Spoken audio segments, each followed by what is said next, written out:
Session की शुरुआत से पहले हम फारविन से नमस्कार महामंत्र का पाठ पहले सुन लेते हैं, फिर अपने सेशन को आगे बढ़ाएंगे।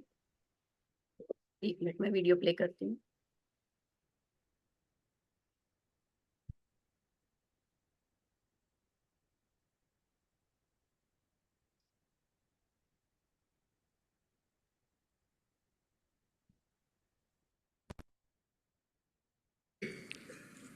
नमो अरहंतानम, नमो सिद्धानम, नमो आयरियाणम, नमो उवज्झायाणम, नमो लोए सव्वसाहूणम। एसो पंचनमोक्कारो सव्वपावपणासनो मंगलाणं च सव्वेशिं पठमं हवइ मंगलम।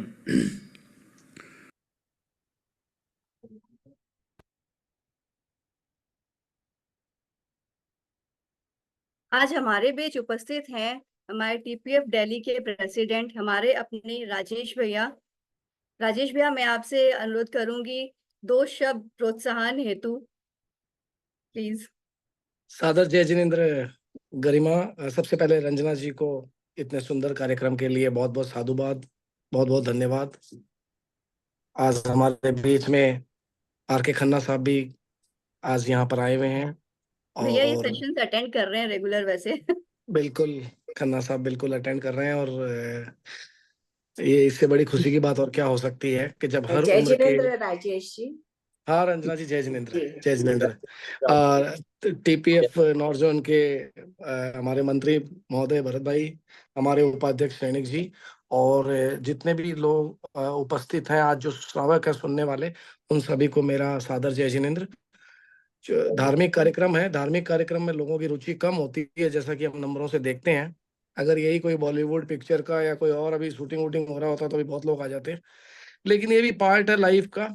ये आध्यात्म का लाभ ये जीवन में बहुत ही कम लोगों को मिलता है। जिनके पुण्य कमाए हुए होते हैं उन्हें ही पुण्य लाभ मिलता है। हमारा सैनिक उनमें से ही एक है। वो हमारे उन प्रोग्रामों में आए नहीं आए, लेकिन जो रिलीजियस धार्मिक प्रोग्राम होते हैं, और हमें गरिमा के रूप में ऐसा एसेट मिला है मैडम, जो मतलब कम से कम हमारी दिल्ली को एक आध्यात्मिकता की तरफ लेके जाता है। तो मैं खुद ही माफी भी चाहूंगा और शर्मिंदा भी हूँ कि मैं बहुत सारे सेशन अटेंड नहीं कर पाया, लेकिन आज और ये जो बचे हुए हमारा और भी जो भी है, मैं कोशिश यही करूंगा कि मैं उसको अटेंड करूं, सुनूं, समझूं और आगे इनका लाभ ले सकें। सो बहुत बहुत धन्यवाद। अच्छा चल रहा है ये, और अभी तो अब हमारा सब चालू भी हो गया है, महाराज के भी लोगों का जाना आना, तो इन ऐसे कार्यक्रमों में लोगों की और रुचि बढ़े, यही मैं न केवल दिल्ली बल्कि पूरे भारतवर्ष से निवेदन करता हूँ। Thank you very much. Thank you so much Rajesh भैया। हमारे बीच आज उपस्थित हैं टीपीएफ नॉर्थ जोन के सेक्रेटरी भरत जी पेंगवानी भी। मैं अनुरोध करूंगी भरत भैया, आप भी 2 शब्द प्रोत्साहन हेतु पार्टिसिपेंट्स के लिए, प्लीज।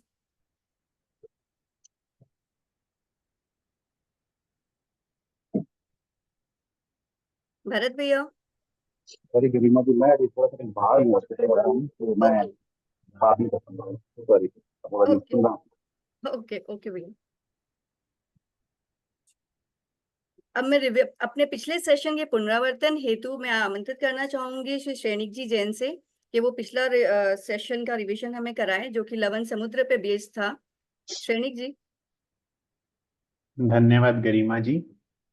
मैं बिना किसी औपचारिकता के लास्ट सेशन की जो हमारी पीपीटी है वो शेयर करते हुए क्विकली एक रिवीजन देने का प्रयास करता हूं। हमारा लास्ट सेशन लवन समुद्र के ऊपर था। तो हमने रंजना जी से जाना कि लवन समुद्र जम्मू द्वीप को घेरे हुए दोनों ओर से वलय चूड़ी के आकार में होता है एवं उसका चक्रवाल विष्कंभ 2 लाख योजन का है। उसकी परिधि यानी कि पेरीमीटर 15,81,138 योजन से कुछ अधिक है। लवन समुद्र की गहराई 1000 योजन की है और इसके मालिक देव का नाम सुस्थित है। इस समुद्र जैसी रचना किसी और समुद्र की नहीं है। इसमें 56 अंतर्द्वीप भी हैं इसमें दगमाला भी होती है, जिसको विस्तार से हम आगे आने वाली स्लाइड्स में जानेंगे। इसमें वेलंधर और अनुवेलंधर नामक पर्वत भी हैं। इसमें चंद्रद्वीप, सूर्यद्वीप और गौतम नामक द्वीप हैं। इसमें पाताल कलश हैं एवं इसका पानी अत्यंत नमकीन एवं खारा है। गौतीर्थ, लवन समुद्र जो कि दोनों जम्मू द्वीप और घातकी खंड के किनारे पर बाल के अग्रभाग जितना गहरा है, किंतु आगे चलते चलते इसकी गहराई बढ़ती जाती है। लवन समुद्र के दोनों किनारों से 95 हजार योजन तक की भूमि क्रमशः नीचे उतरती है और इसकी गहराई बढ़ती है, और दोनों तरफ ढलान वाले यानी कि स्लोप वाली साइड्स को हम गोतीर्थ कहते हैं। जैसा कि हम इस डायग्राम में देख सकते हैं, एक और जम्मू द्वीप से लगता हुआ ये लवन समुद्र और राइट साइड पे घातकी खंड से लगता हुआ, दोनों साइड से जब हम नीचे उतरते हैं तो ये स्लोप गोतीर्थ कहलाता है, और पूरा नीचे उतरने के बाद जो समतल भाग है वह 10,000 योजन का रह जाता है, 10,000 योजन होता है। जैसा कि पिछले डायग्राम में था कि ये 10,000 योजन से ऊपर हम देख सकते हैं 17,000 योजन पानी ऊपर उछलता है, और इसी को हम दगमाला के नाम से जानते हैं। लवन समुद्र की गहराई 1000 योजन है और इसके मध्य 17,000 योजन ऊंचा स्तर पानी जाता है। इसका ब्रेकअप इस प्रकार है: 1000 योजन की गहराई, फिर 700 योजन तक ऊपर पानी जाता है, और जब उछाल आता है तो इतना और ऊपर जाता है, 15,300 योजन।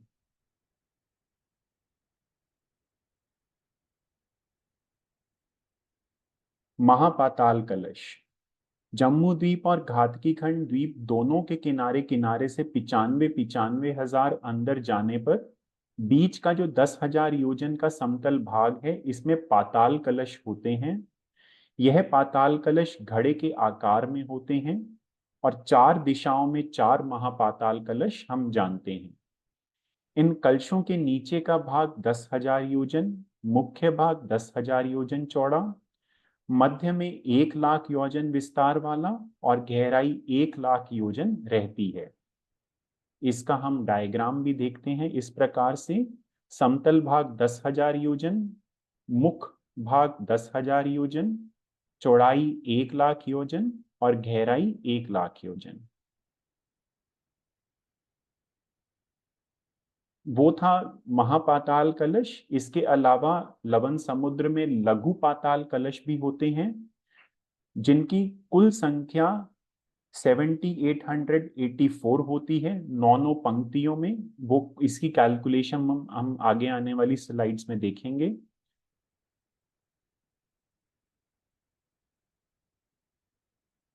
लघु पाताल कलश की चौड़ाई नीचे मूल भाग तथा ऊपर मुख भाग में 100 योजन होती है, और मध्य भाग में 1000 योजन और गहराई 1000 योजन।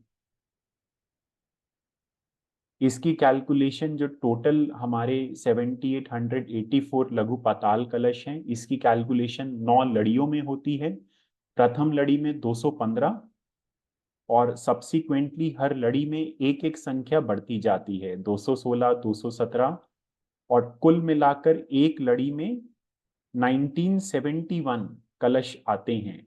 मतलब 2 पाताल कलश के बीच में, ये 2 महापाताल कलश के बीच में 1971 लघु पाताल कलश रहते हैं, और 4 महापाताल कलश के बीच में होने से इसको हम 4 से गुना करते हैं, तो टोटल हमारी संख्या 7,884 लघु पाताल कलश आ जाती है।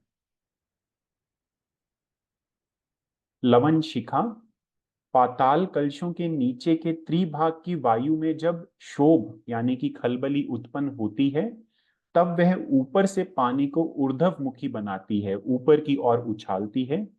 परिणाम स्वरूप 16,000 योजन की ऊंचाई वाली दगमाला का पानी उस समय 2 कोस और ऊपर जाता है। और इस 2 कॉस यानी कि आधे योजन की ऊंचाई उछलती हुई लहर को हम वेल के नाम से जानते हैं। प्रायः अधोरात्र में 2 बार लवन समुद्र का जल विशेष रूप से ऊंचा उछलता है एवं विशेष तिथियों पर अष्टमी, चतुर्दशी, पूर्णिमा तथा अमावस्या के दिन भी लवन समुद्र का पानी विशेष रूप से ऊंचा उठता है। इसके अलावा हमने जाना था कि लवन समुद्र में 56 अंतर्द्वीप स्थित होते हैं, तो जो कि इस डायग्राम में बहुत अच्छे से दर्शाया गया है। वे किस दिशा में होते हैं ये भी हम जाने। जम्मू द्वीप के हिमवान पर्वत की 4 दिशाओं में लवन समुद्र के 7-7 द्वीप हैं, तो हिमवान पर्वत के चारों तरफ कुल मिलाकर 28 अंतर्द्वीप आते हैं एवं शिखरी पर्वत की चारों दिशाओं में भी 7-7 द्वीप हैं। इस प्रकार शिखरी पर्वत के चारों तरफ भी 28 अंतर्द्वीप होते हैं और कुल 28 + 28 मिलाकर 56 अंतर्द्वीप संख्या हमें आती है। यह अंतर्द्वीप अकर्म भूमि क्षेत्र हैं और यहाँ के मनुष्य एकांत मिथ्यात्वी होते हैं। इसके साथ हमने जाना, जैसा कि हम इस डायग्राम में देख सकते हैं, यह पर्वत हिमवान पर्वत है और इसके सबसे नजदीक जो अंतर्द्वीप है वह 300 योजन की दूरी पर है और सब्सिक्वेंटली ये दूरी बढ़ती जाती है 400 योजन, 500 योजन, 600 योजन एंड सो ऑन। तो इस प्रकार से हमारे 56 अंतर्द्वीप की रचना लवन समुद्र के अंदर है।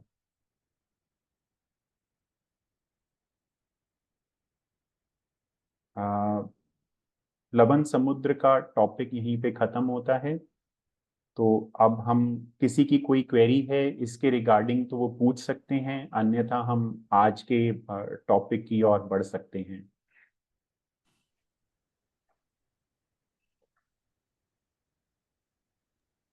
यहीं पे आज हमारा मध्य लोक के सारे जो सेशंस थे वो एंड होते हैं।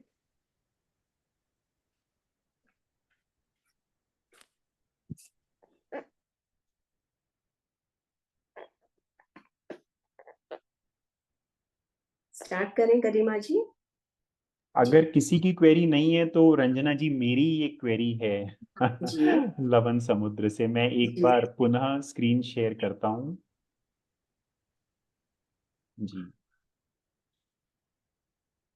इस डायग्राम में हम देखते हैं कि ये जो विड्थ है वह 10,000 योजन की है शायद, जी और यह हमारा महापाताल कलश है और हम जी महापाताल कलश की गहराई 1,00,000 योजन बोलते हैं, जबकि यह विड्थ 10,000 योजन की है। तो जी। मतलब इसको कैसे समझें?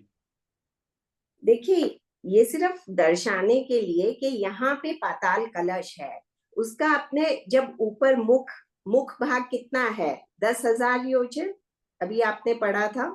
जी तो जो मुख भाग है वह नीचे आता है ना, ऊपर की ओर, मतलब 1000 योजन लवन समुद्र गहरा है। इस डायग्राम में आपको गहराई नहीं दिख रही है और अच्छा यहाँ सिर्फ आपको दर्शाने के लिए कि इस स्थान पे महापाताल कलश है, इस तरह से आपको दिखाया गया है। अच्छा, वो वर्टिकली होते हैं इसमें, जी, तो वह वो नीचे की पाताल ओर है ना, पाताल पाताल में भी की ओर जाते हैं? जाते अच्छा, हैं। जी, ठीक ठीक ठीक ठीक जी, ठीक है, मैं स्टॉप करता हूँ। जी। तो अब हम आज का सेशन स्टार्ट करते हैं।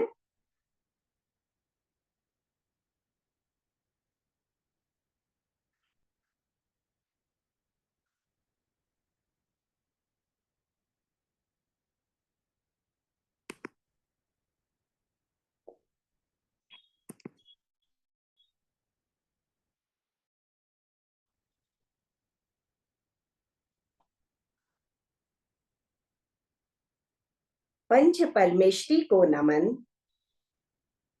वंदे गुरुवरम। सभी से सादर जय जिनेन्द्र। श्रीनित जी, आपको मेरी आवाज सुनाई दे रही है? मैं ऑडिबल हूँ? जी रंजना जी, जी और पीपीटी भी दिखाई दे रही है? जी जी। जी। आज का हमारा विषय है अधोलोक। काफी सेशंस हमने मध्यलोक पे किए थे। आज हम अधोलोक का डिस्कशन करेंगे। जब अधोलोक शब्द हम सुनते हैं तो सबसे पहले हमारे दिमाग में जो चीज आती है वह है नरक। और हम लोगों ने अधोलोक और नरक समवॉट एक ही समझ रखा है, परंतु अधोलोक में और क्या क्या है यह भी आज हम जानेंगे।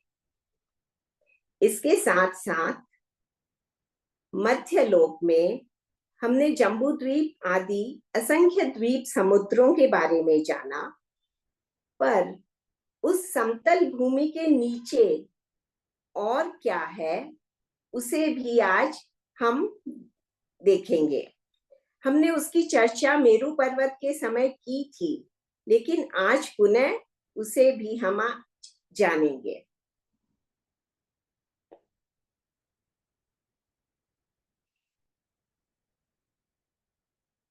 लोक का निचला भाग अधोलोक कहलाता है। यह समतल भूमि के नीचे 900 योजन की गहराई के बाद गिना जाता है। अधोलोक नीचे से 7 रज्जु लंबा चौड़ा है और ऊपर क्रम से घटते घटते 1 रज्जु लंबा चौड़ा हो जाता है। वह 7 रज्जु झाझेरी ऊंचा है, जिसमें एक के नीचे एक 7 पृथ्वियां हैं। अधोलोक को पाताल लोक या नरक लोक भी कहते हैं। हम एक बार 3-4 स्लाइड्स पढ़ लेते हैं और उसके बाद इन सारी चीजों को समझने का प्रयत्न करेंगे।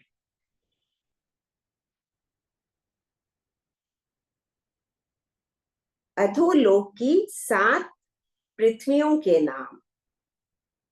पहली पृथ्वी घम्मा, दूसरी वंशा, तीसरी सैला, चौथी अंजना, पांचवी रिष्टा, छठी मघा और 7वीं माघवती।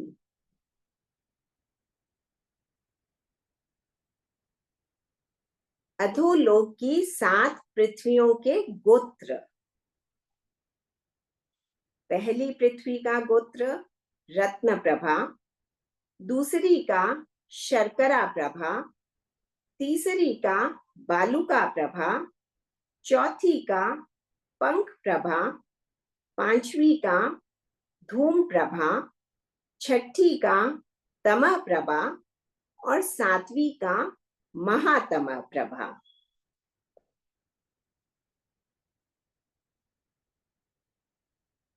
सात पृथ्वियों के गोत्र।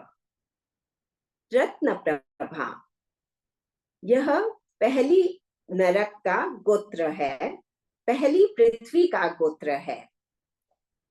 यह नरक भूमि जिस पर हम रहते हैं नाना प्रकार के रत्नों से व्याप्त है। दूसरी पृथ्वी शर्करा प्रभा, यह नरक भूमि भाले, बिर्छ, बर्छी आदि से भी तीक्ष्ण कंकरों से व्याप्त है। तीसरी बालुका प्रभा, यह नरक भूमि बालू प्रधान है। इसकी बालू अति उष्ण होती है।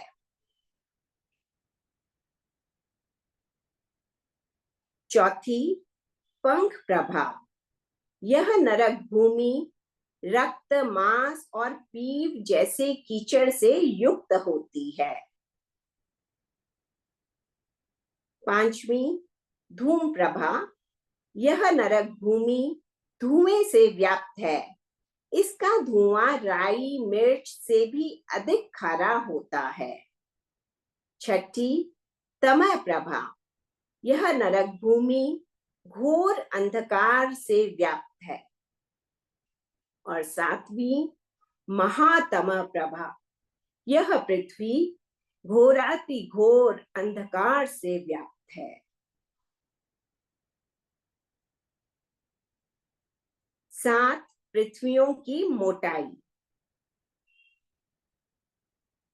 हमने 7 पृथ्वियों के गोत्र एवं नाम देखे। अब हम उनकी मोटाई भी जानते हैं, जो योजन में है। पहली पृथ्वी की मोटाई है 1,80,000। मैं ये सारी चीजें आगे आपको डायग्राम में एक्सप्लेन करूंगी, तो एक बार हम सिर्फ इन स्लाइड्स को पढ़ रहे हैं। पहली पृथ्वी रत्नप्रभा जो 1,80,000 की मोटाई की है। दूसरी पृथ्वी शर्करा प्रभा 1,32,000 योजन की है। थर्ड पृथ्वी बालुका प्रभा 1,28,000 योजन की। चौथी पृथ्वी पंख प्रभा 1,20,000 की। पांचवी धूम प्रभा 1,18,000 मोटाई की। 6 तमः प्रभा 1,16,000 बाहल्य की। और सातवीं महातमः प्रभा 1,08,000 की। 7 पृथ्वियों की मोटाई। यह 7 नरक पृथ्वी उल्टे छत्र के आकार वाली है। इन नरक पृथ्वियों के नीचे अनुक्रम से 20,000 योजन तक घनोदधि जमा हुआ पानी, फिर असंख्य योजन तक घनवात पिंडीभूत वायु, और उसके बाद असंख्य योजन तक तनुवात पतली वायु, बाद में असंख्य योजन तक आकाश रहा हुआ है।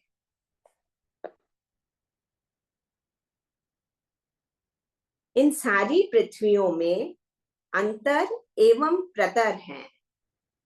जहां नरक के जीव रहते हैं वह प्रतर, तथा जहां नरक के जीव नहीं रहते हैं वह अंतर कहलाता है। 7 नरक में मिलाकर 49 प्रतर हैं, वह 42 अंतर हैं। प्रतरों का आकार घट्टी के पाट जैसा है। और इस टेबल में हर पृथ्वी में कितने अंतर हैं और कितने प्रतर हैं वे डिटेल दिए गए हैं। इसके साथ साथ एक और चीज आप लोगों को जानना है, वह है नरकावास।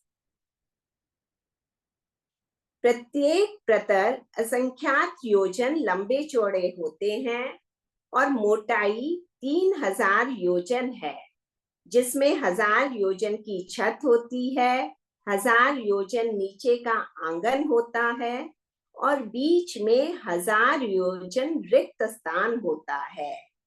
मध्य में जो पोले रिक्त स्थान हैं, उसी में नरकावास हैं। इन नरकों में संख्यात और असंख्यात योजन वाले नरकावास होते हैं। 7 नरक में मिलाकर 84 लाख नरकावास हैं।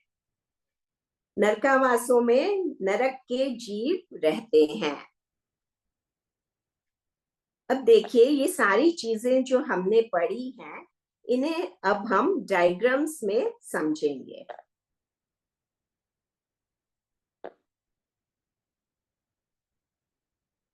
तो देखिए, सबसे पहले हमने जाना था कि लोक का निचला भाग अधोलोक कहलाता है, और अधोलोक जो है वह नीचे में 7 रज्जू लंबा चौड़ा है और ऊपर में घटते घटते एक रज्जू लंबा चौड़ा रह जाता है। वह 7 रज्जू झाझेरी ऊंचा है, जिसमें एक के नीचे एक 7 पृथ्वियां हैं। इसे हम इस डायग्राम के द्वारा देखते हैं।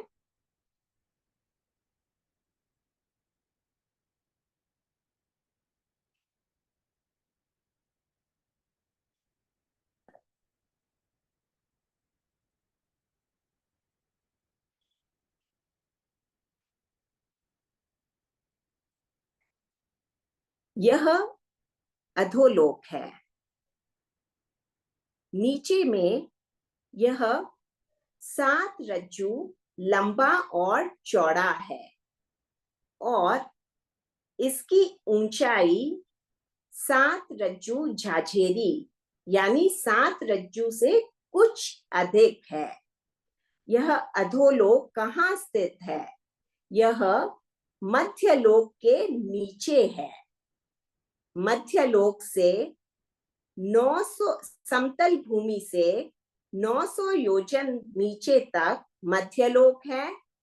तत्पश्चात अधोलोक प्रारंभ हो जाता है।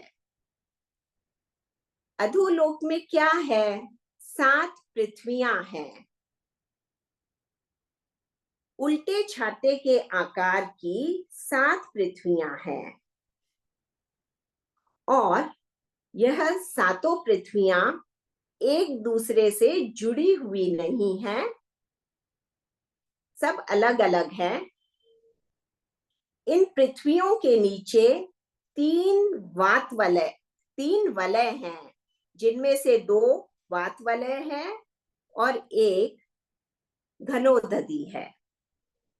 तत्पश्चात 3 वलयों के बाद आकाश है, फिर दूसरी पृथ्वी है, पुनः वही 3 वलय हैं, उसके बाद आकाश है, पुनः पृथ्वी है, पुनः 3 वलय है, पुनः आकाश है। इस प्रकार से आगे यह चल रही है। अब इस डायग्राम में इन सभी के नाम दिए गए हैं।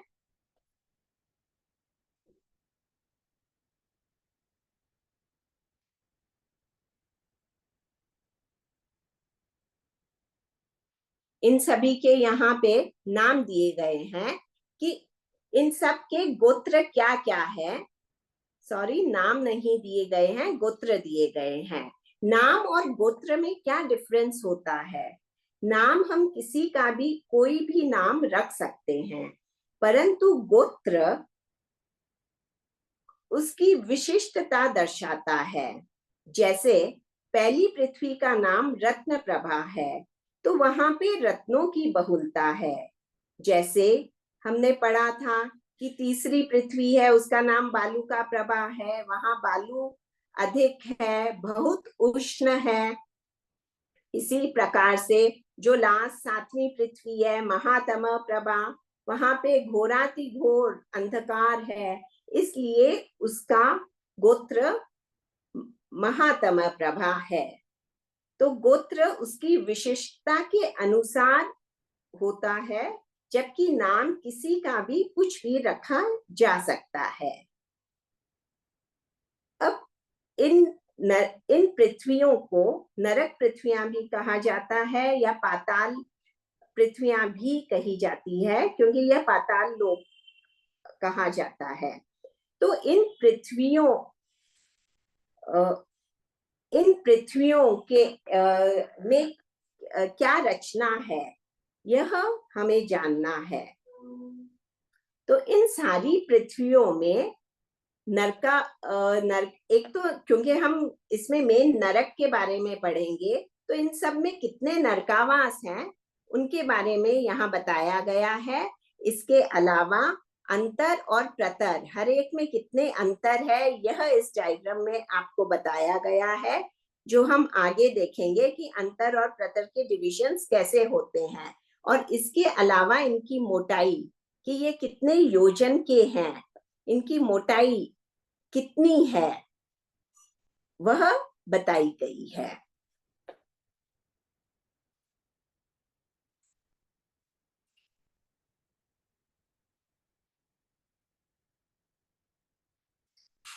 तो हमने पहले स्लाइड को समझा, इसके बाद हमने सातों ही पृथ्वियों के नामों को जाना कि सातों पृथ्वियों के अलग अलग जो नाम हैं वे क्या हैं। घम्मा, वंशा, सैला, अंजना, रिष्टा, मघा, मघावती।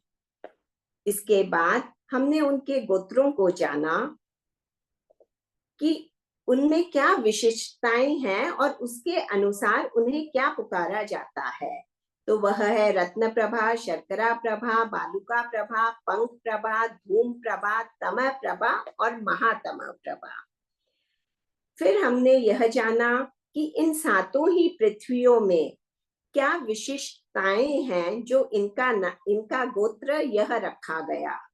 तो इनके बारे में जाना कि रत्न प्रभा में रत्नों की अधिकता है, वहीं शर्करा प्रभा में कंकरों की अधिकता है और वे भी बहुत तीक्ष्ण है, बहुत चुभने वाले हैं। तीसरी जो बालुका प्रभा है वहां रेत है और वह भी बहुत उष्ण है। चौथी पंख प्रभा जहां कीचड़ है और वह कीचड़ भी बहुत दुर्गंध युक्त है। पांचवी धूम प्रभा, वहां बहुत ज्यादा धुआं है और जैसे मिर्च, राई आदि का धुआं होता है उससे भी अधिक, बहुत अधिक खारा है, अनंत गुना खारा है। उसके बाद छठी नरक तमा प्रभा, वहां घोर अंधकार है। और उसके बाद सातवीं पृथ्वी महातमा प्रभा, यहाँ घोराति घोर अंधकार है, महा अंधकार है। इसके बाद हमने जाना कि सातों ही पृथ्वियां उनकी मोटाई या उनका बाहुल्य कितना है।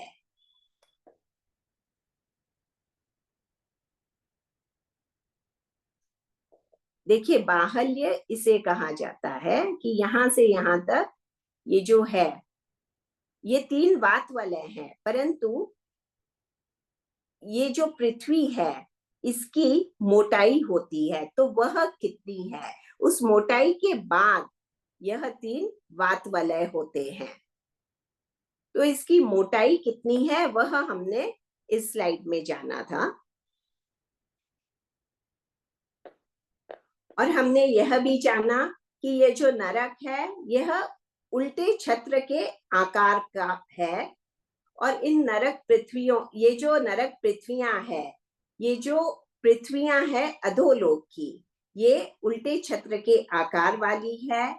और इन पृथ्वियों के नीचे क्या क्या है, तो इन पृथ्वियों के नीचे 3 वलय है, घनोदधि वलय, घनवात वलय, तत्पश्चात तनुवात वलय।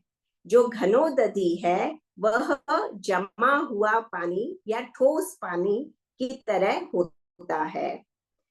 जो घनवात है वह ठोस वायु होती है और जो तनुवात है वह पतली वायु होती है। इसके बाद असंख्य योजन का आकाश होता है। यह तीनों वलयों को हमने डायग्राम में देखा। ये जो 3 नीचे दिखाए गए हैं ये 3 वलय हैं, जिनमें से 2 वात वलय है और 1 ठोस पानी का है।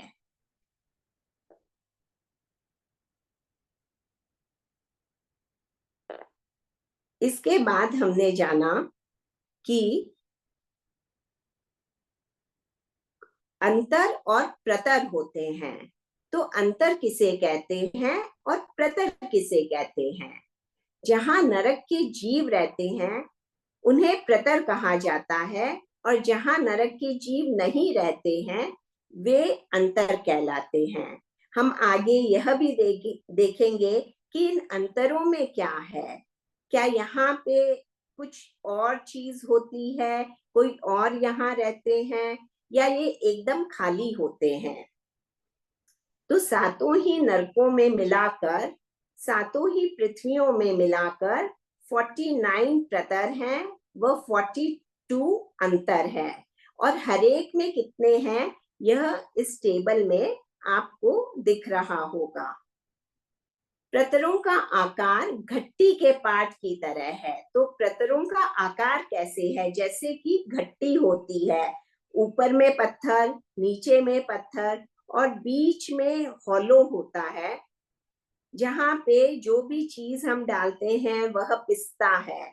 तो उसी तरह प्रतर का आकार होता है। प्रतर का आकार कैसा होता है? घट्टी के पाट की तरह। यह जब आपको मैं आगे डायग्राम में एक्सप्लेन करूंगी तब आपको ये बात समझ में आ जाएगी। तो यह भी पढ़ लेते हैं कि हर एक में कितने अंतर और प्रतर हैं। रत्न प्रभा पृथ्वी में 12 अंतर है और प्रतर 13 है। शर्करा प्रभा में 10 अंतर है और 11 प्रतर है। बालुका प्रभा में 8 अंतर है, 9 प्रतर है।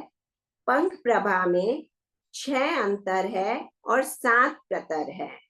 धूम प्रभा में 4 अंतर है और 5 प्रतर है।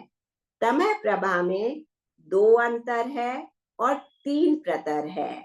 और 7वीं महातमह प्रभा में 1 भी अंतर नहीं है, सिर्फ 1 प्रतर है। इसकी संरचना थोड़ी सी अलग है, यह भी आप आगे जानेंगे।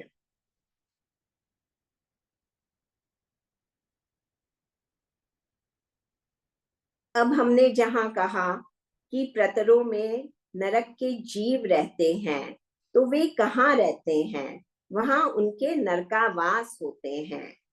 तो हर पृथ्वी में जो नरकावास हैं, उनकी संख्या भिन्न भिन्न है।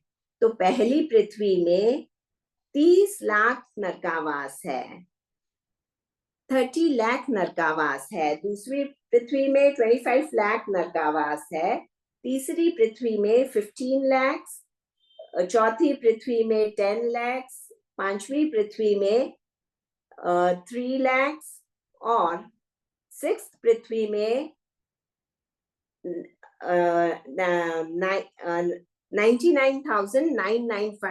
995 नरकावास है। और 7वीं पृथ्वी महातमह प्रभा में केवल 5 नरकावास है। जब हम इन सब का टोटल करते हैं तो यह 84 लाख नरकावास होते हैं। और ये जो नरकावास है ये कहाँ होते हैं? तो इसके लिए हमने जाना कि प्रत्येक प्रतर में असंख्यात योजन लंबे, जो प्रत्येक प्रतर होता है वह असंख्यात योजन लंबा चौड़ा होता है और उसकी मोटाई 3000 योजन होती है। उसमें 1000 योजन ऊपर, 1000 योजन नीचे, जिसे हम छत और आंगन भी समझ सकते हैं। और उसके अलावा जो बीच का 1000 योजन है वह पोला भाग होता है। उस पोले भाग में नरक के जीव रहते हैं, वे वहां उत्पन्न होते हैं। और इन नरकों में संख्यात एवं असंख्यात योजन वाले नरकावास होते हैं। 7 नरक में मिलाकर 84 लाख नरकावास हैं। तो अब हम सबसे पहले यह देखते हैं कि रत्न प्रभा पृथ्वी, जो पहली पृथ्वी है, उसकी संरचना कैसी है, उसे हम समझेंगे तो बाकी की जो पृथ्वियां हैं उनकी संरचना हमें बहुत इजीली समझ में आ जाएगी। रत्न प्रभा पृथ्वी के 3 कांड है। देखिए, इसका हमने बाहर ये मोटाई जो बताई थी वह 1,80,000 है। और इस रत्न प्रभा पृथ्वी के 3 कांड हैं, 3 विभाग हैं। तो 3 विभागों को क्या कहते हैं? पहले विभाग को कहते हैं खर कांड। खर मतलब कठोर, तो यह कठोर कांड है। यह 16,000 योजन का है और इसमें 16 डिविजन्स हैं। हर एक हजार योजन के डिविजन्स विभाग हैं। इसके बाद दूसरा है पंख बहुल कांड, यह 84,000 योजन का है। और इसके बाद तीसरा कांड है अप बहुल कांड, यह 80,000 योजन का है। तो 16,000 प्लस 84,000 प्लस 80,000 टोटल 1,80,000 होता है। यह रत्न प्रभा पृथ्वी की संरचना है। इस प्रकार से इसके तीनों कांड हैं। जिस प्रकार रत्न प्रभा पृथ्वी में 3 कांड हैं, वैसी संरचना और किसी भी पृथ्वी की नहीं है। और किसी भी पृथ्वी में इस प्रकार से कांड विभाग नहीं किए गए हैं। सिर्फ रत्न प्रभा पृथ्वी के 3 कांड हैं।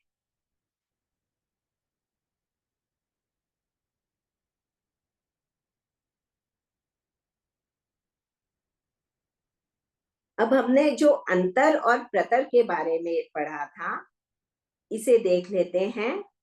अंतिम 6 नरक की पृथ्वियों के अंतर खाली हैं। प्रथम रत्न प्रभा पृथ्वी के भी 2 अंतर खाली हैं। शेष अंतरों में 10 भवनपति देव रहते हैं।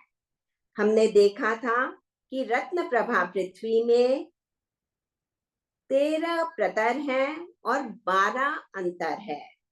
तो जो नीचे की 6 पृथ्वियां हैं, उन सभी में कोई कांड नहीं है। जैसे रत्न प्रभा पृथ्वी में 3 कांड है, वैसे डिविजन्स उन पृथ्वियों में नहीं है। इसी प्रकार अंतिम की 6 नरक पृथ्वियों में जो अंतर है वे खाली हैं। परंतु प्रथम रत्न प्रभा पृथ्वी के जो पहले 2 अंतर हैं वे खाली हैं। परंतु उसके बाद के जो 10 अंतर है, उन सब में भवनपति देव रहते हैं।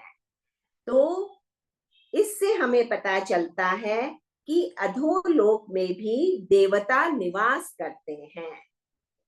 प्रत्येक प्रतर असंख्यात योजन लंबे चौड़े होते हैं और मोटाई 3,000 योजन है, जिसमें 1000 योजन की छत होती है, 1000 योजन नीचे का आंगन होता है और बीच में 1000 योजन रिक्त स्थान होता है।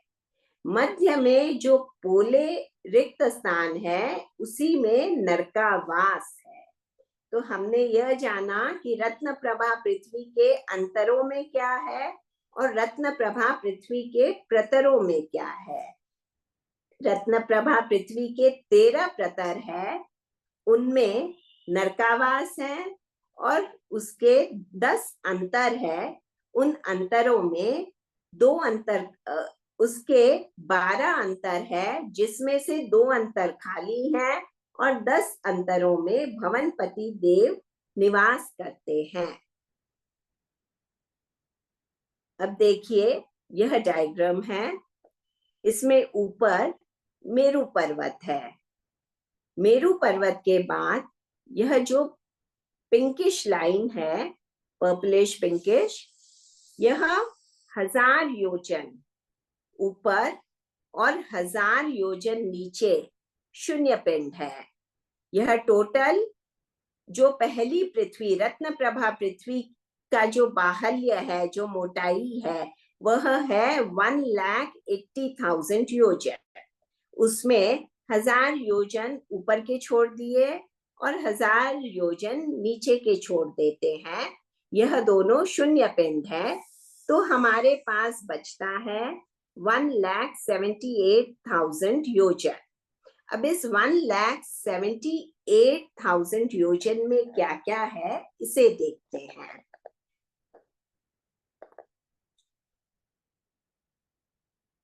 देखिए, सबसे ऊपर 1000 योजन छोड़ने के बाद यह 3000 योजन का प्रतर है। इसमें 2 ब्राउन लाइन से मैंने 1000 योजन ऊपर और 1000 योजन नीचे का छोड़ा और बीच में जो आपको व्हाइट गैप दिख रहा है वह स्थान है जहां पे नरकावास होते हैं। तो ये 3000 योजन का एक प्रतर है और उस प्रतर में जो बीच में जो व्हाइट में दर्शाया गया है उसमें नरकावास होते हैं।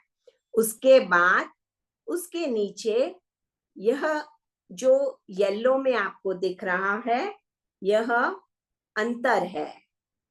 यह अंतर, इसकी हाइट, ऊंचाई कितनी है? 11,583 1/3 योजन, इतनी ऊंचाई का यह अंतर है। इसके बाद पुनः यह 3000 योजन का प्रतर है, फिर अंतर है, फिर वापस 3000 योजन का प्रतर है, फिर वापस अंतर है। इस प्रकार से एक प्रतर, एक अंतर, एक प्रतर, एक अंतर, पुनः एक प्रतर, पुनः एक अंतर, फिर प्रतर, अंतर, प्रतर, अंतर। इस तरह से पहली रत्न प्रभा पृथ्वी में 13 प्रतर हैं और 12 अंतर है। ऊपर के 2 अंतर खाली है और इसके बाद के सारे जो 10 अंतर हैं उनमें भवनपति देवों के आवास हैं, उनके भवन हैं।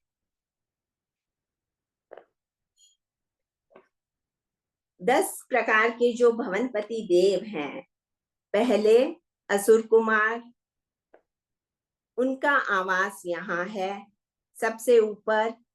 यहीं पे परमाधामी देवों का भी आवास होता है, वे भी असुर कुमार के अंतर्गत आते हैं। परमाधामी देव कौन होते हैं वह हम आगे जानेंगे। इसके बाद नाग कुमार, सुपर्ण कुमार, विद्युत कुमार, अग्नि कुमार, द्वीप कुमार, उदधि कुमार, दिशा कुमार, वायु कुमार और स्तनित कुमार। इस प्रकार से 10 भवनपति देवों के इन अंतरों में आवास है। और यह जो हमें प्रतर दिखाई दे रहे हैं, जिसमें ऊपर 1000 योजन और जो 3000 योजन के हैं, और जिनमें ऊपर 1000 योजन और नीचे 1000 योजन छोड़ के जो बीच का 1000 योजन है, उनमें सारे नरकावास हैं। तो इस प्रकार से पहली पृथ्वी में 13 प्रतर हैं और 13 के 13 प्रतरों में ऊपर के 1000 योजन शून्य पिंड, नीचे भी शून्य पिंड, और बीच का जो 1000 योजन खोला स्थान है, रिक्त स्थान है, वहां पे नरकावास है।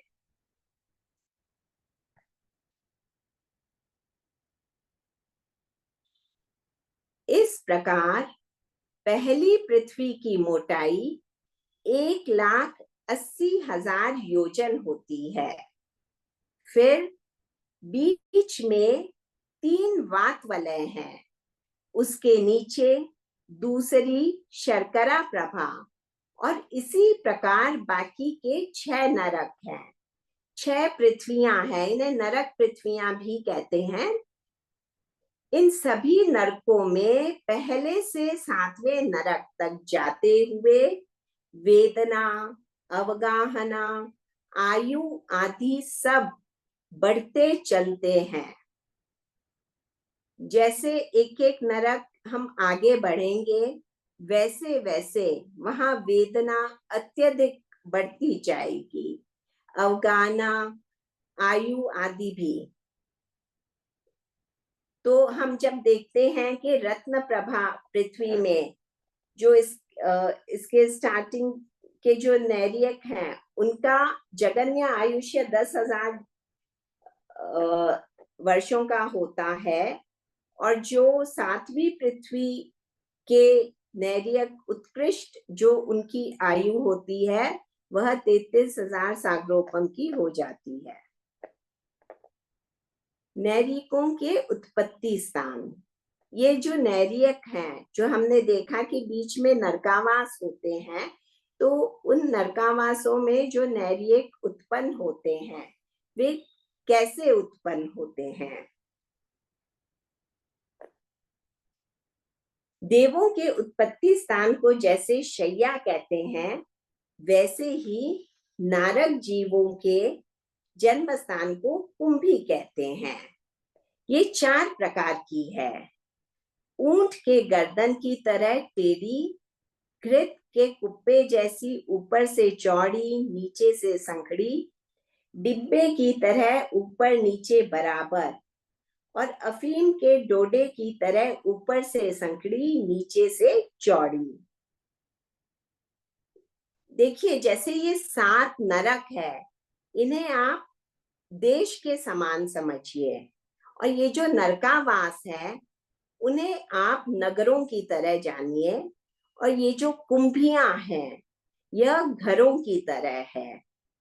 जैसे हम लोगों के घर होते हैं वैसे ये कुंभियां होती हैं और इन कुंभियों में ये नैर्यिक जीव उत्पन्न होते हैं और इन कुंभियों में ये जीव उल्टे मतलब दीवारों की तरफ ये कुंभियां होती हैं और इस तरह से ये जीव इनमें उत्पन्न होते हैं और इनके मुंह इतने छोटे होते हैं कि ये जो परमाधामी जीव देव हैं ये इन्हें काट पीट के छोटे छोटे टुकड़े करके इस तरह से उन कुंभियों से इन्हें निकालते हैं।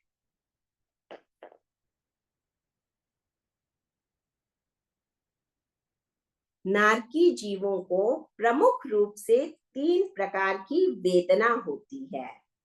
एक पहली है परमाधर्मी देवकृत वेदना, दूसरी है क्षेत्रकृत वेदना और तीसरी है परस्पर कृत वेदना। परमाधामी जो देव है ये तीसरे जो नरक है वहां तक ये उपद्रव करते हैं, उससे आगे नहीं करते। तो ये जो परमाधामी देव हैं यह 15 प्रकार के होते हैं और इनके भिन्न भिन्न कार्य होते हैं। पहला यह 500 योजन तक इसका कार्य यह है कि ये उन नैर्यिक जीवों को 500 योजन तक उछालता है। अम्बरीश, छुरे से टुकड़े करना। श्याम, मुष्टि से प्रहार करे। सबल, आंते हृदय को फाड़ना। रौद्र, भाला बर्छी से बींधना। महारौद्र, अंगोपांग छेदन करना। काल, उबलते तेल में डालना। महाकाल, मांस के टुकड़े खिलाना। असी पत्र, इसी पत्र, कहीं पे असी कहीं इसी भी आता है। तलवार से टुकड़े करना। धनुष, बाणों से नाक कान आदि बींधना। कुंभ, कुंभी पाक में पकाना। बालुका, तपी हुई रेत में भूंजना। वैतरणी, उबलती हुई नदी में फेंकना। खरस्वर, कांटे वाले वृक्षों से रगड़ना। महाघोष, पशुओं के समान बाड़े में डालना। तो ये जो 15 प्रकार के धार्मिक देव होते हैं ये उनके नाम हैं और ये उनके कार्य है कि वे किस प्रकार से उन नैर्यिक जीवों को भिन्न भिन्न प्रकार से प्रताड़ना देते हैं, उन्हें सताते हैं और उन्हें सताकर इन्हें इतनी खुशी मिलती है कि ये भी जब काल करते हैं तो ये नीच योनियों में जैसे कि सुअर, मुर्गा आदि वैसी योनियों में जाते हैं अथवा अंडगोलिक मनुष्य के रूप में जन्म लेते हैं और बहुत ही वहां पे मद्य, मांस, मदिरा, स्त्रीलोलोप आदि कार्यों में रत रहते हैं।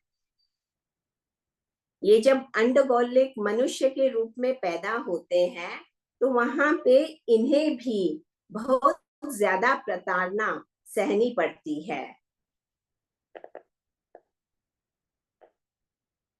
दूसरी जो वेदना है नैरियक जीवों को जो सहनी पड़ती है वह है क्षेत्रकृत वेदना। इसके भी 10 प्रकार कहे गए हैं। शीत वेदना, उष्ण वेदना, क्षुधा वेदना, पिपासा वेदना, खुजली वेदना, परतंत्रता का कष्ट, भय, शोक, दाह, व्याधि, ज्वर आदि। तो ये सारी वेदनाएं उन्हें भोगनी पड़ती है और सब अत्यधिक होती है, जैसे अनंत शीत वेदना। और जैसे जैसे एक के बाद दूसरी नरक, दूसरी से तीसरी में आगे से आगे वेदनाएं अधिक होती जाती है। तीसरी प्रकार की जो वेदना है वह है परस्पर कृत वेदना। तो इसमें नैरियक जीव आपस में भयंकर रूप से एक दूसरे से लड़ते रहते हैं, एक दूसरे को वेदना देते रहते हैं। तो इन सब तरह की वेदनाओं से एक नैरियक जीव अपना आयुष्य वहां भोगता है और रात दिन वह प्रताड़ित होता है। भयंकर भूख, प्यास, कष्ट, भय आदि में लिप्त रहता है। वह उसी में उसका पूरा समय चला जाता है।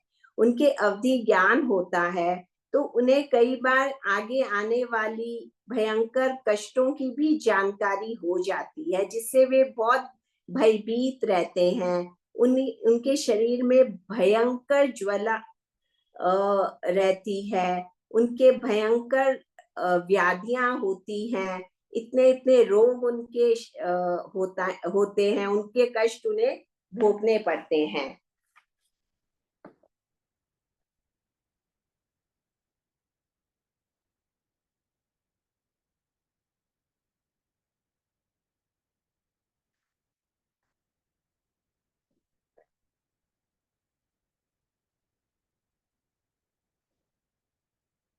अब जैसे इस डायग्राम में हमने देखा था कि रत्न प्रभा पृथ्वी का जो अंतर है वह 11,583 1/3 योजन का अंतर है। इसी प्रकार जब हम दूसरी पृथ्वी को देखते हैं तो दूसरी पृथ्वी में केवल 10 अंतर हैं। जैसे यहाँ पर हमने देखा था कि 13 प्रतर हैं और 12 अंतर हैं। ऊपर के 2 अंतर खाली हैं और उसके बाद 10 अंतरों में भवनवासी देव निवास करते हैं। इसी प्रकार से जो दूसरी पृथ्वी है उसमें भी इसी प्रकार से अंतर और प्रतर हैं। उसमें 10 अंतर हैं, हर अंतर 9,700 योजन का है। इसी प्रकार से जो तीसरी पृथ्वी है उसमें 8 अंतर हैं और हर एक अंतर 12,375 योजन का है। इसी प्रकार से 4th, 5th, 6th और 7th में अंतर है नहीं। 4th, 5th, 6th इन सब में अंतर कम होते जाते हैं। जैसे चौथी पृथ्वी में 6 ही अंतर है, 5वीं में 4 अंतर है और 6ठी में 2 अंतर हैं। 7वीं पृथ्वी में 1 भी अंतर नहीं है। 7वीं पृथ्वी में प्रतर 1 है। 7वीं पृथ्वी की संरचना कुछ अलग है। जैसे इन सारी पृथ्वियों में जो अंतर है वे खाली हैं। सिर्फ रत्न प्रभा पृथ्वी की 10 अंतरों में भवनपति देव निवास करते हैं। बाकी की जो 6 पृथ्वियां हैं उनके अंतर खाली हैं, और जो 7वीं पृथ्वी है उसमें अंतर है ही नहीं। इसी प्रकार से जैसे रत्न प्रभा पृथ्वी में 3000 योजन का प्रतर है, उसमें ऊपर 1000 योजन, नीचे 1000 योजन और बीच के 1000 योजन में नरकावास है। इसी प्रकार से दूसरी पृथ्वी, तीसरी पृथ्वी, चौथी, पांचवी, छठी और जब 7वीं पृथ्वी आती है तो 7वीं पृथ्वी में एक ही प्रतर है, और उस प्रतर में 52,500 योजन ऊपर और 52,500 योजन नीचे। स्थान छोड़ने पर जो बीच का खाली स्थान है उसमें केवल 5 नरकावास हैं। उस पृथ्वी में, 7वीं पृथ्वी में केवल 5 नरकावास हैं, और उसमें जो सेंटर का नरकावास है उसका नाम है अप्रतिष्ठान नरकावास। यह 1,00,000 योजन लंबा चौड़ा होता है और यह गोलाकार है। तो हमने देखा मध्यलोक में जम्बू द्वीप 1,00,000 योजन लंबा चौड़ा है और गोल है, वैसे ही 7वीं नरक का जो मध्य का गोल नरकावास है वह भी जम्बू द्वीप जितना लंबा और चौड़ा है। उसका नाम अप्रतिष्ठान नरकावास है। इसी प्रकार से जो पहली नरक का नरकावास है, सिमंतक नरकावास, एकदम सेंटर में वह नरकावास होता है, वह भी गोल है। तो वह कितना लंबा चौड़ा है? वह 45 लाख योजन का है। हमने देखा था समय क्षेत्र 45 लाख योजन लंबा चौड़ा है।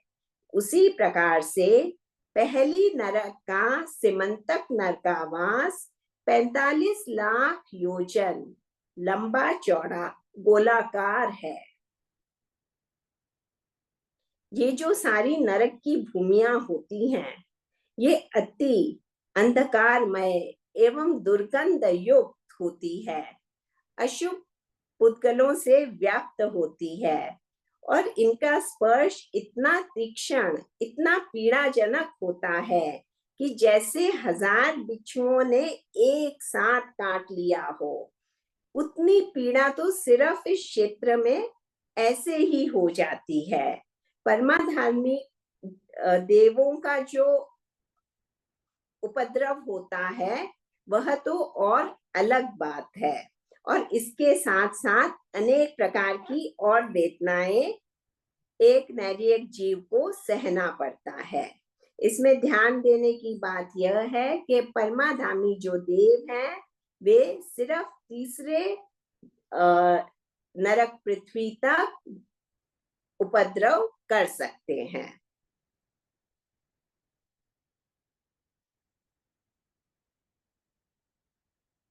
और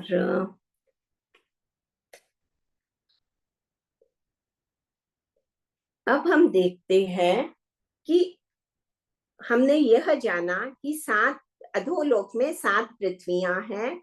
7 पृथ्वियों में क्या क्या है? तो अधोलोक में नैरिक जीव निवास करते हैं, वे उत्पन्न होते हैं और वे किस प्रकार से दुख भोगते हैं उसे हमने शॉर्ट में जाना। इसके अलावा प्रथम रत्न प्रभा पृथ्वी में 2 अंतर खाली हैं और बाकी के 10 अंतरों में भवनपति देव निवास करते हैं।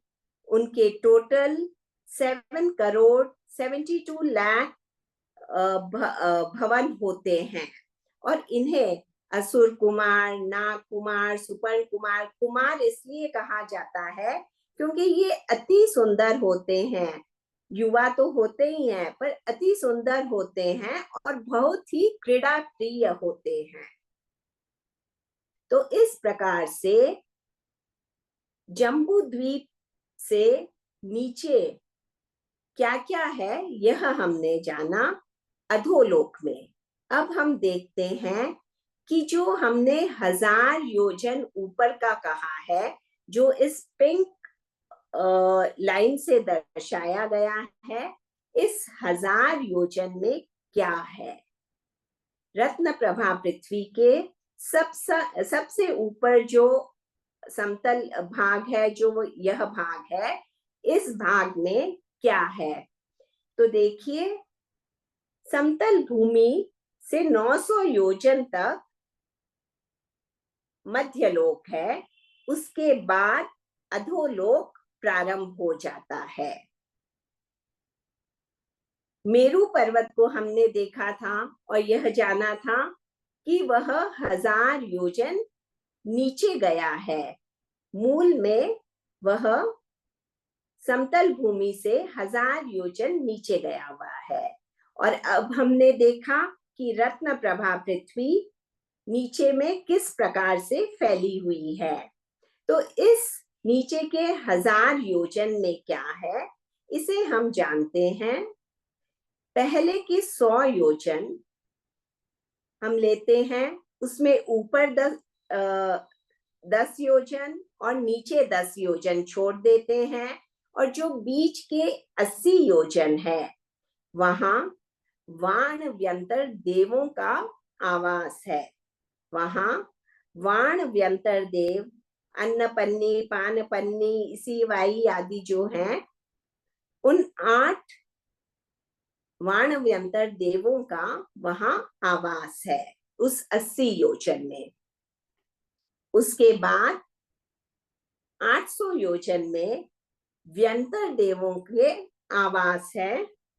व्यंतर देव आदि, व्यंतर देव यानी पिशाच, भूत, यक्ष, राक्षस, किन्नर, किंग पुरुष, महोरा, कंधर, ये 8 प्रकार के व्यंतर देव हैं। इन देवों के आवास रत्न प्रभा पृथ्वी का जो ऊपर का 1000 योजन का भाग है, उसमें 100 योजन ऊपर का छोड़ देने पे 800 योजन में व्यंतर देवों का आवास है। उसके बाद पुनः 100 योजन शून्य पिंड है। तो इस प्रकार से नीचे के 100 योजन छोड़े, ऊपर के 100 योजन छोड़े, तो बीच में 800 योजन में व्यंतर देवों का आवास है। यह ऊपर के 1000 योजन की संरचना है। और एकदम उसमें ऊपर में जो हमने 100 योजन छोड़े हैं, उसकी संरचना जब हम देखते हैं, तो 10 योजन ऊपर के, 10 योजन नीचे के छोड़ने पे 20 के जो 80 योजन है, वहां वाण व्यंतर देवों का आवास है। भवनपति देव और व्यंतर देव, वाण व्यंतर देव जो व्यंतर देवों की ही अंतर्गत आते हैं। तो ये 2 प्रकार के जो देव हैं, एक भवनपति देव और दूसरे व्यंतर देव। यह जो हमारी जम्बू द्वीप आदि भूमि है, जो जिसे हम कहते हैं कि रत्न प्रभा की छत पे द्वीप, लवण समुद्र आदि सब है, तो उसके नीचे का जो स्थान है, वहां क्या क्या है, यह आज हमने देखा। तो हमने ये जाना कि समभूमि से नीचे सबसे ऊपर में वाण व्यंतरों का आवास है, उसके बाद व्यंतर देवों का। तत्पश्चात हमने देखा कि कैसे प्रतर और अंतरों में नरक के जीव प्रतर में रहते हैं, और भवनपति देव रत्न प्रभा पृथ्वी के 10 अंतरों में विराजित है। इसके बाद बाकी आगे के जो अंतर हैं, वे सारे खाली हैं, और बाकी की पृथ्वियों के जो प्रतर हैं, उनमें नरकावास हैं। किस पृथ्वी में कितने नरकावास हैं, उसे हमने जाना।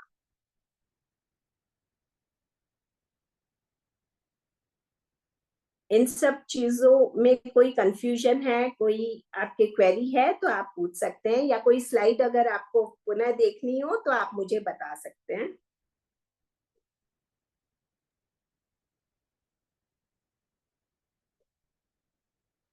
श्रेणिक जी, गरिमा जी,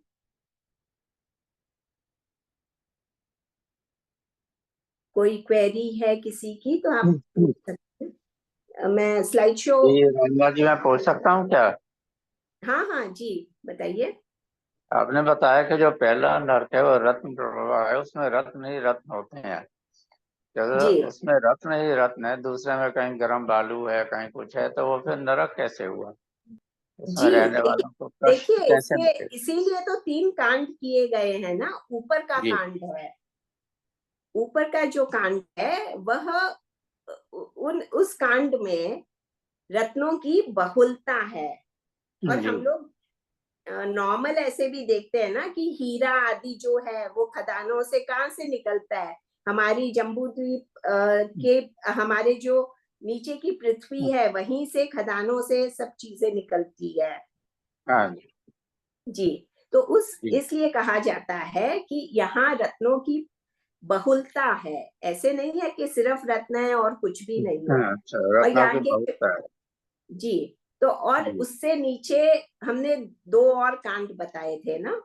हाँ और जी। ये जो रत्न प्रभा का जो ये पहला रत्न कांड है, इसके भी हजार योजन के 16 पार्ट्स और है, विभाग है। तो हर एक में अलग अलग चीजें हैं कि कहाँ किसकी बहुलता है। हाँ जी। जी ठीक है, धन्यवाद।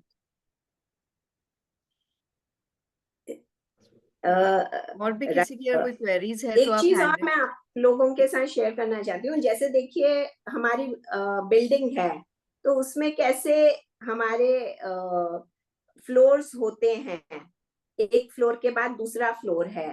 तो आप इसे अंतर समझिए कि जैसे ये अंतर है, और इन दोनों फ्लोर्स के बीच में एक ठोस होता है ना, ठोस चीज होती है, जैसे 2 फ्लोर्स को जो डिवाइड करता है।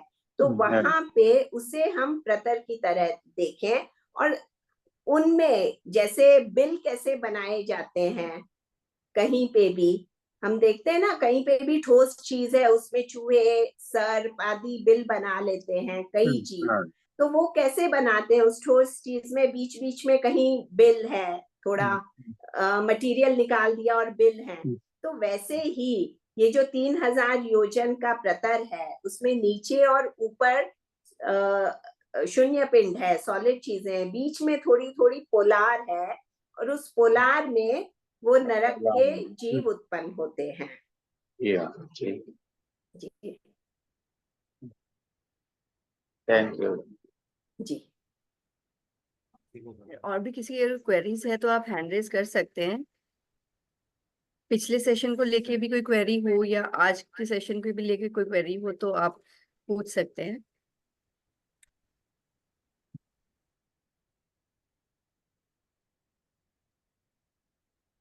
ओके।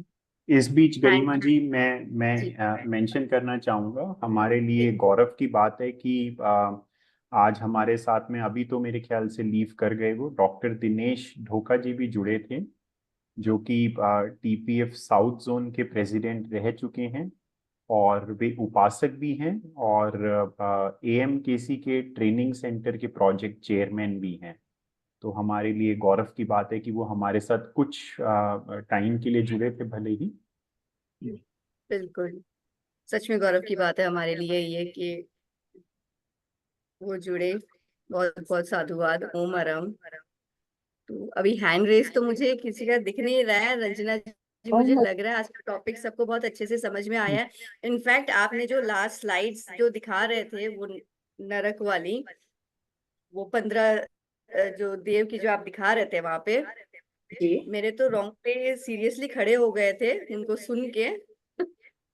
आई वॉज लाइक कि मैं ये संसार ना ऐसे छोड़ दूं, साधु बन जाए। क्योंकि ना इतने कर्म हम बांध लेते हैं ना, मिनट मिनट में हर पल में कोई ना कोई कर्म बंध ही जाते हैं किसी ना किसी रूप में, चाहे जान के करे चाहे अनजाने में ही हो जाए। वो बंधते तो हैं ही वो कर्म। जी।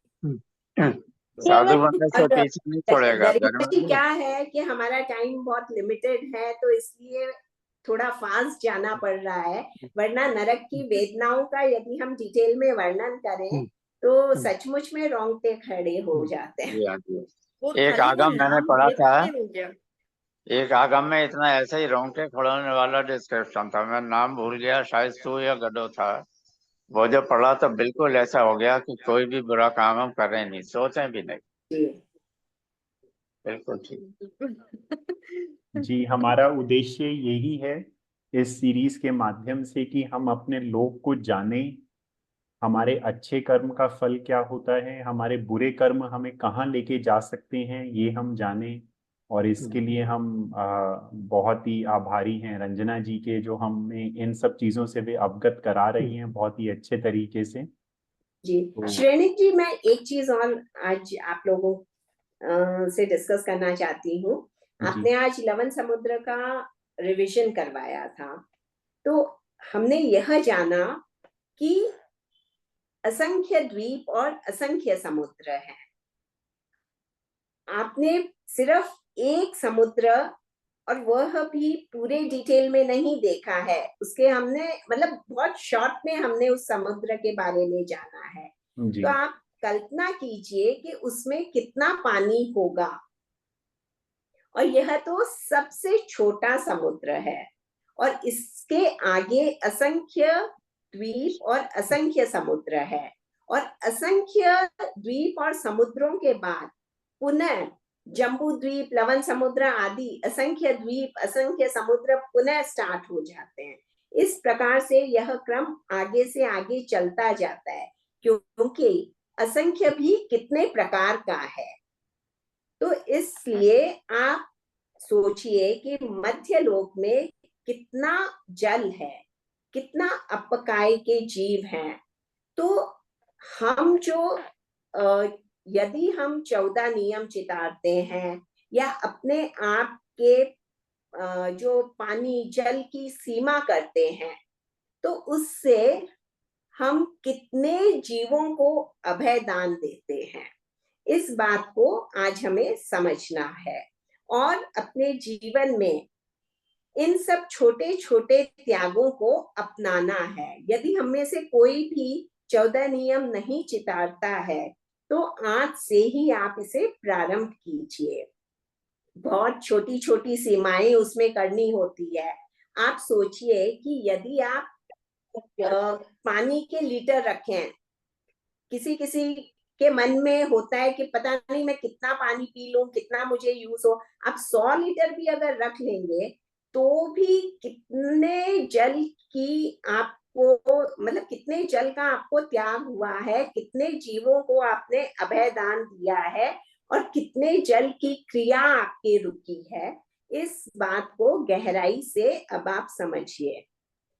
तो ये तो मैंने सिर्फ आपको जल का एग्जाम्पल दिया है। इसी प्रकार से हर एक चीज से रिलेटेड हमें त्याग करने चाहिए, उसकी महिमा बहुत है।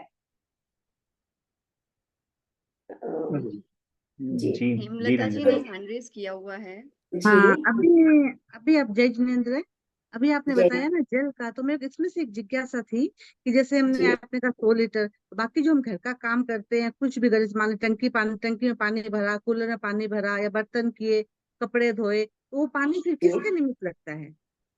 नहीं नहीं, आप अपना यूज का भी, जो आपको अपना यूज करना है उतना आप खोल के रखिए।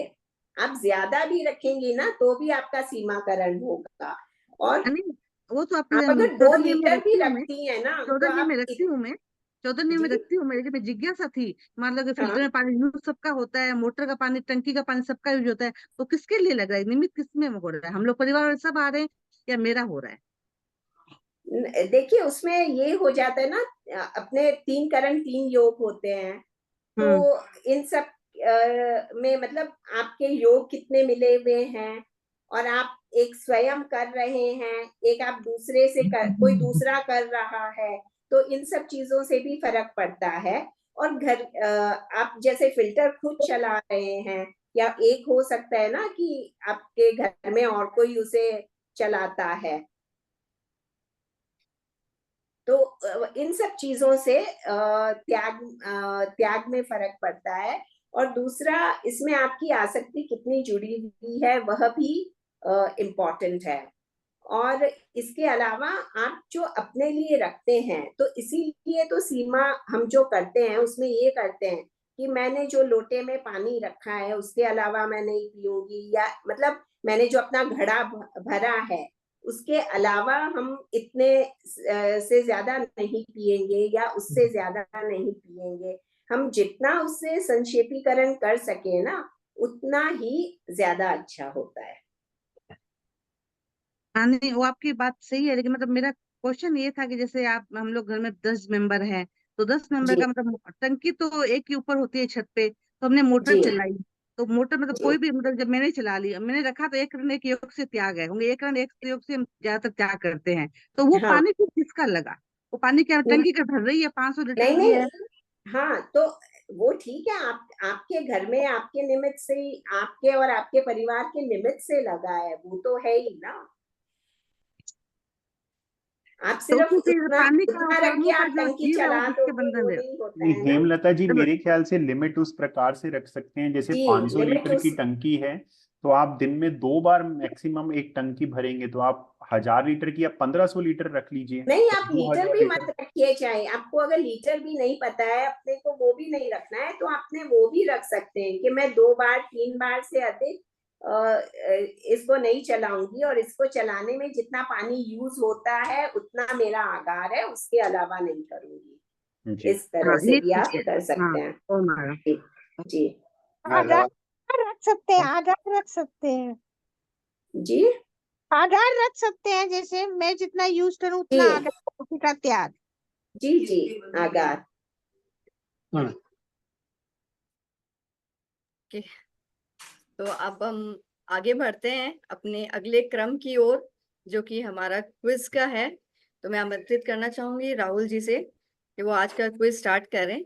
इन द मीन टाइम मैं यहाँ चैट बॉक्स में वो लिंक भी शेयर कर देती हूँ, और व्हाट्सएप ग्रुप पे भी मैं वो लिंक शेयर कर रही हूँ स्लाइड्स की। एक मिनट।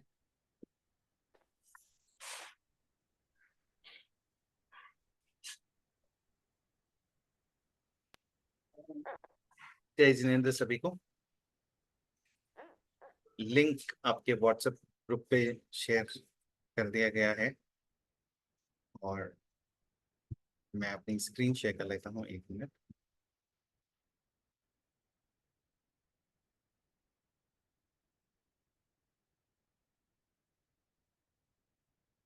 आपके व्हाट्सएप ग्रुप पे भी लिंक शेयर कर दिया गया है, तो आप किसी भी लिंक पे क्लिक करके ज्वाइन कर सकते हैं।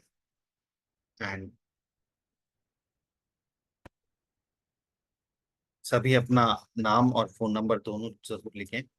सो आज के क्रम में हमारे पास 12 क्वेश्चंस हैं। 10 क्वेश्चंस आज के सेशन पे आधारित हैं, 2 क्वेश्चन बोनस क्वेश्चन हैं जो कि पुराने सेशन पे आधारित हैं। और मार्किंग सिस्टम डेफिनेटली हमारी अलग रहती है हमेशा। सो अलग अलग क्वेश्चन में अलग अलग टाइप का मार्किंग सिस्टम है। जो जल्दी आंसर देगा उसको बेटर मार्क्स मिलेंगे। एंड इसी पे आधारित हमारे पास 13 पार्टिसिपेंट्स जुड़ चुके हैं। तो हम क्रम को आगे बढ़ाते हुए, प्लेयर्स अभी जुड़ ही रहे हैं, मैं 2 मिनट और रुक जाता हूँ। श्रेणिक जी ने ज्वाइन कर लिया है, कविता जी, मीना जी, सुमन जी, कांता जी, पिंकी जी सलेचा, कुलदीप जी बुच्चा, हेमलता जी बुच्चा, कांता जी नाहटा, मीना जी दुगर, अमन जी, आप सभी ने किया है। तो हम विलंब ना करते हुए क्विज को स्टार्ट करते हैं।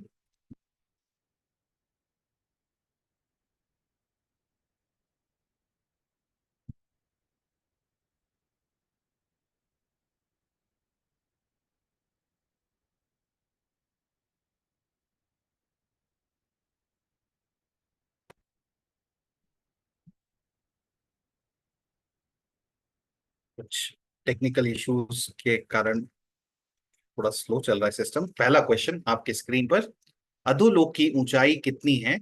7 रज्जु से कुछ कम, 7 रज्जु से कुछ अधिक, 1800 योजन, 1 रज्जु। अधोलोक की ऊंचाई कितनी है? 7 रज्जु से कुछ कम, 7 रज्जु से कुछ अधिक, 1800 योजन और 1 रज्जु। करेक्ट आंसर है 7 रज्जु से कुछ अधिक। 3 पार्टिसिपेंट ने करेक्टली आंसर किया। थोड़ा सा कंफ्यूजन रह गया है यहाँ पे पार्टिसिपेंट्स को। 7 रज्जु से कुछ अधिक है अधोलोक की ऊंचाई। 4 पार्टिसिपेंट्स ने कुछ कम पे टिक किया था। क्वेश्चन को थोड़ा सा ध्यान से पढ़ें और टिक करें। करेक्ट आंसर देना ज्यादा जरूरी है, पॉइंट्स उससे ज्यादा मिलेंगे। और अगला क्वेश्चन, अधोलोक की 7वीं पृथ्वी का गोत्र क्या है? वंशा, अंजना, शैला, महात्मा प्रभा। महात्मा प्रभा। अधोलोक की 7वीं पृथ्वी का गोत्र क्या है? महात्मा प्रभा। 7 पार्टिसिपेंट ने करेक्टली आंसर किया। ओ मरम आप सभी के लिए। और अगला क्वेश्चन,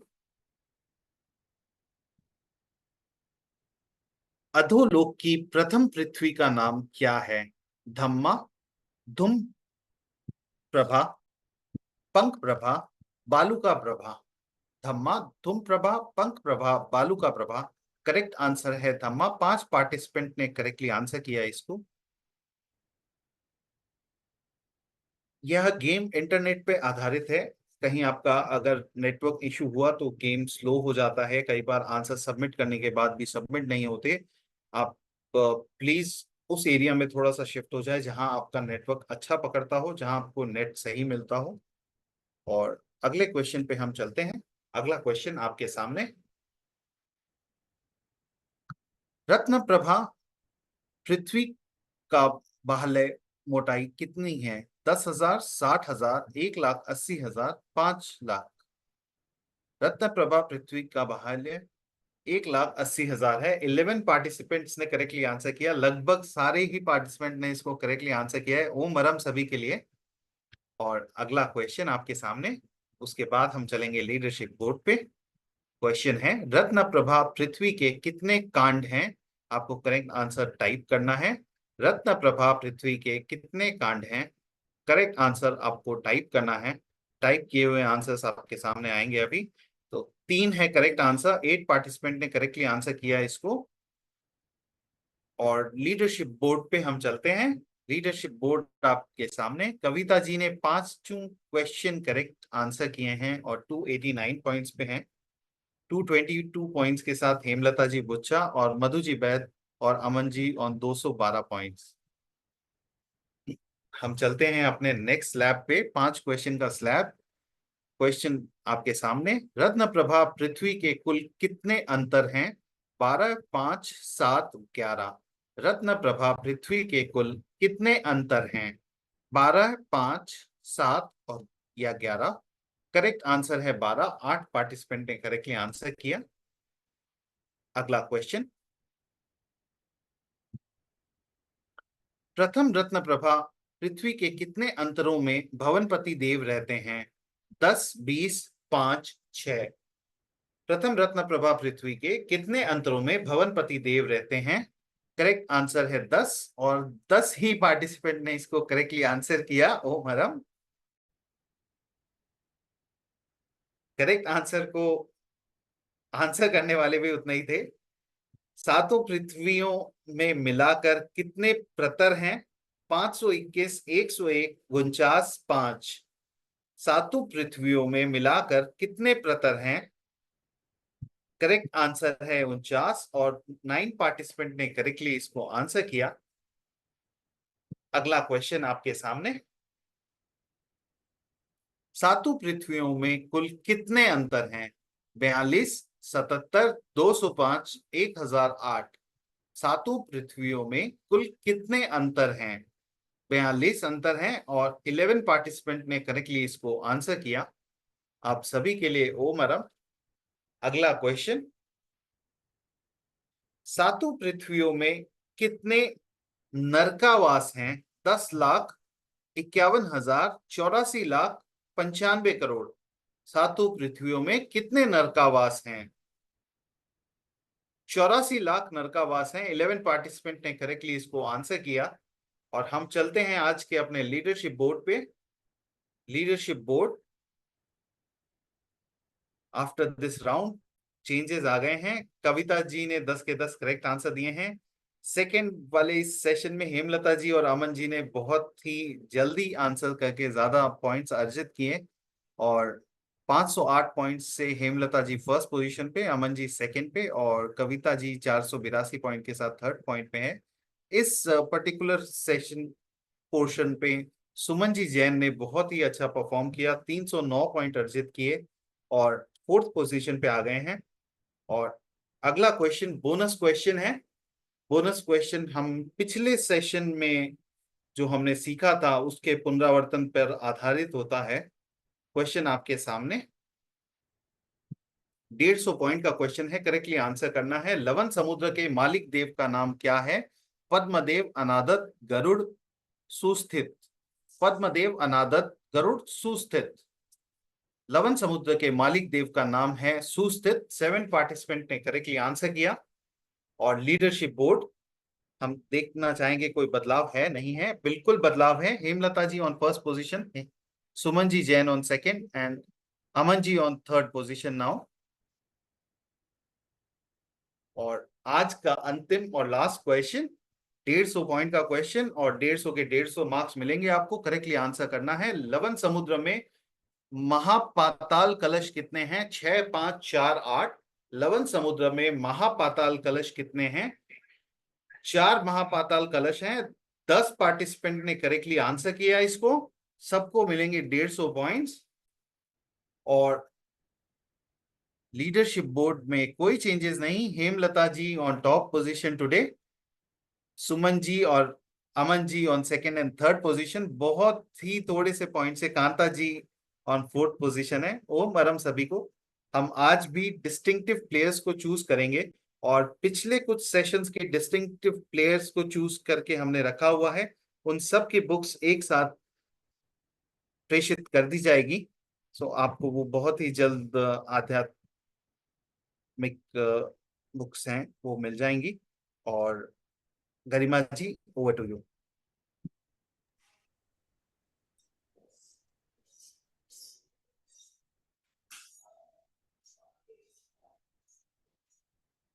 ओम अरहम सभी पार्टिसिपेंट्स के लिए। ओम अरहम, ओम अरहम।